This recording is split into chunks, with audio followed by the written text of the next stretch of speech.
नमस्कार। देश और दुनिया की तमाम फटाफट खबरों में आपका स्वागत है। खबरों के लिए आपसे निवेदन की यदि आपने हमारे चैनल को सब्सक्राइब नहीं किया तो कृपया करके आपके अपने चैनल को सब्सक्राइब करना ना भूलें।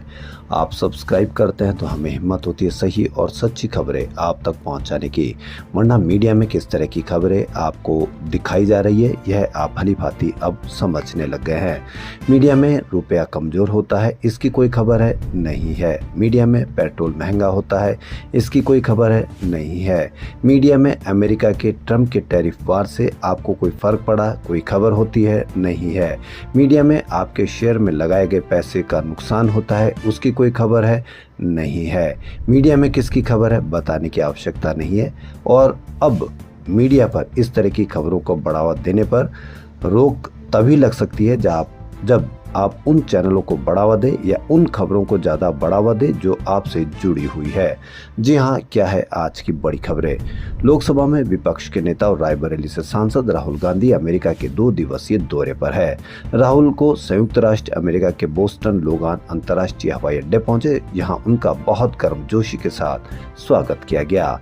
अपनी यात्रा के दौरान राहुल गांधी रोड आइलैंड में ब्राउन विश्वविद्यालय का दौरा करेंगे। यहाँ वे संकाय सदस्यों और छात्रों के साथ बातचीत भी करेंगे। राहुल एनआरआई समुदाय के सदस्यों, पदाधिकारियों और इंडियन ओवरसीज कांग्रेस के सदस्यों के साथ बातचीत भी कर सकते हैं।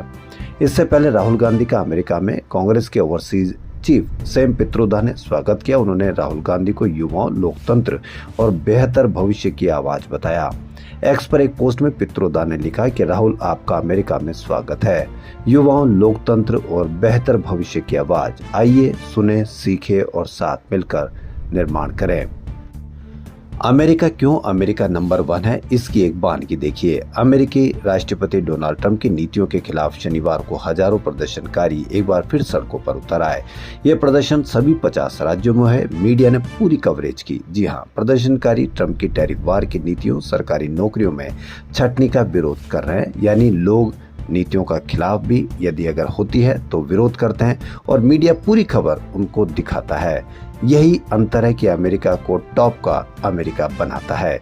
इस दौरान प्रदर्शनकारियों ने राष्ट्रपति आवास, व्हाइट हाउस का घेराव किया। लोग ने ट्रंप पर नागरिक और कानून के शासन को कुचलने का आरोप लगाया। इस आंदोलन को 50-501 नाम दिया गया, जिसका मतलब 50 विरोध प्रदर्शन, 50 राज्य और एक आंदोलन है।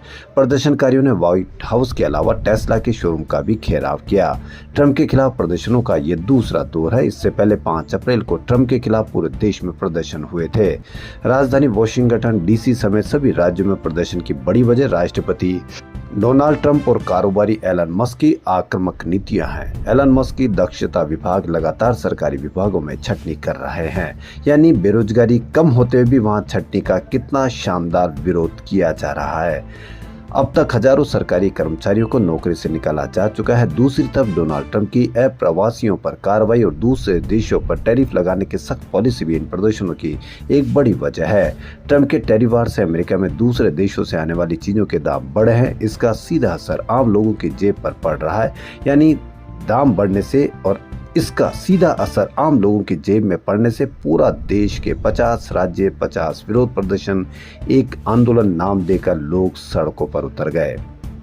मध्य प्रदेश की छतरपुर में डॉक्टर ने एक 77 साल के बुजुर्ग मरीज से मारपीट की। कहीं मीडिया में खबर देखी नहीं देखी होगी। मरीज का हाथ पकड़कर घसीटते हुए अस्पताल के बाहर ले गया और पुलिस चौकी के पास पटक दिया। डॉक्टर ने ऐसा इसलिए किया क्योंकि बुजुर्ग मरीज ने डॉक्टर के देर से अस्पताल आने का कारण पूछा था। इसलिए आप भी समझ कर जाइए, यदि आप देर से आने का कारण पूछेंगे तो आपको भी इस तरह की मारपीट का सामना करना पड़ सकता है। और मीडिया पर अगर कहीं दूसरे जगह की होगी तो आपको मीडिया पे कवरेज मिलेगी, अगर नहीं होंगे तो आपको कवरेज भी नहीं मिलेगी। घटना 17 अप्रैल की वीडियो रविवार को सामने आया। डॉक्टर की पहचान राजेश मिश्रा के रूप में हुई है। डॉक्टर के खिलाफ मामला दर्ज कर लिया गया है। मामले की जांच रिपोर्ट न भेजने पर जिलाधिकारी पार्थ जायसवाल ने सिविल सर्जन जीएल अहिरवार को नोटिस जारी कर जवाब मांगा है।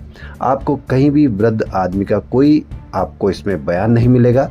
उधर मुर्शिदाबाद में सारे बयान किसके मिल रहे हैं यह आप भली भांति समझ सकते हैं। कांग्रेस अध्यक्ष मल्लिकार्जुन खड़गे बिहार के दौरे पर है। रविवार को कांग्रेस अध्यक्ष मल्लिकार्जुन खड़गे ने बक्सर में एक जनसभा को संबोधित किया।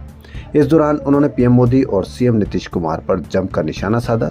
जनसभा को संबोधित करते हुए कांग्रेस अध्यक्ष ने पीएम मोदी और सीएम नीतीश कुमार पर कहा कि दोनों की जोड़ी सिर्फ कुर्सी के लिए है। ये दोनों बिहार और देश की भलाई के लिए नहीं बल्कि दलितों, आदिवासियों, पिछड़ों और किसानों को बर्बाद करने के लिए एक साथ आए हैं। कांग्रेस अध्यक्ष मल्लिकार्जुन खड़गे ने कहा कि नरेंद्र मोदी ने 18 अगस्त 2015 को लोगों से पूछा था कि बिहार के लिए कितने का पैकेज दूं। फिर उन्होंने बिहार को 1.25 लाख करोड़ रुपए का पैकेज देने का वादा किया था। मुझे लगता है कि शायद आपको ये पैकेज मिल गया होगा, लेकिन सच है कि नरेंद्र मोदी की बातें भी झूठ निकली।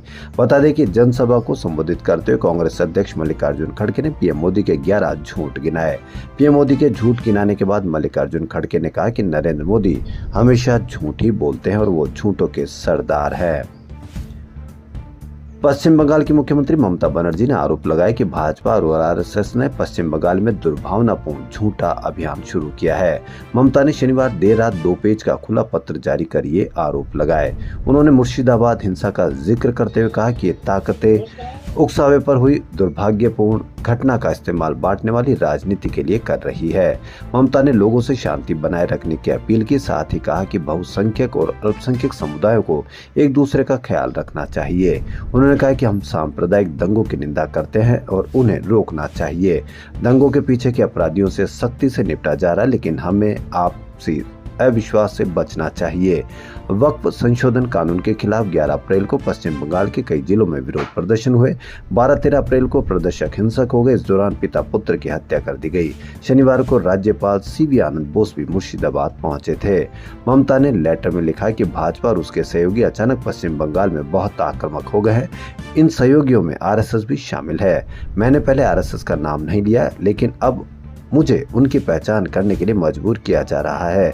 इन सभी ने साथ मिलकर राज्य में एक दुर्भावनापूर्ण झूठा अभियान शुरू किया। उन्होंने कहा कि ये फूट डालो और राज करो का खेल खेलने की योजना बना रहे हैं।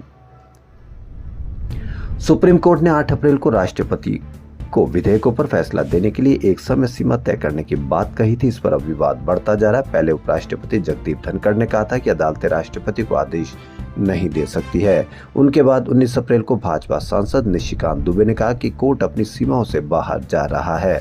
अगर हर किसी को सारे मामलों के लिए सर्वोच्च अदालत जाना पड़े तो संसद और विधानसभा बंद कर देनी चाहिए। उन्होंने कहा कि संसद इस देश को कानून बनाती है, क्या आप उस संसद को निर्देश देंगे? देश में गृह युद्ध के लिए chief justice of India Sanjeev Khanna जिम्मेदार हैं। वही धार्मिक युद्ध भड़काने के लिए सुप्रीम कोर्ट जिम्मेदार है। सुप्रीम कोर्ट पर ऐसी टिप्पणी शायद आज तक के इतिहास में, भारतीय इतिहास में सबसे बड़ी टिप्पणी होगी। वक्फ कानून के केस में पैरवी कर रहे एडवोकेट अनस तनवीर ने रविवार को अटॉर्नी जनरल आर वेंकटरमनी को चिट्ठी लिखकर दुबे के खिलाफ अवमानना की कार्रवाई शुरू करने की सहमति मांगी है। अनस ने लेटर में लिखा कि दुबे ने सर्वोच्च अदालत की गरिमा को कम करने के मकसद से टिप्पणी की थी।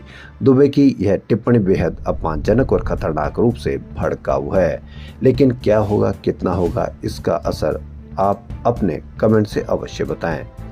तो खबरों में फिलहाल इतना ही। यदि आपको हमारा चैनल पसंद आए तो लाइक, सब्सक्राइब और शेयर अवश्य करें। धन्यवाद।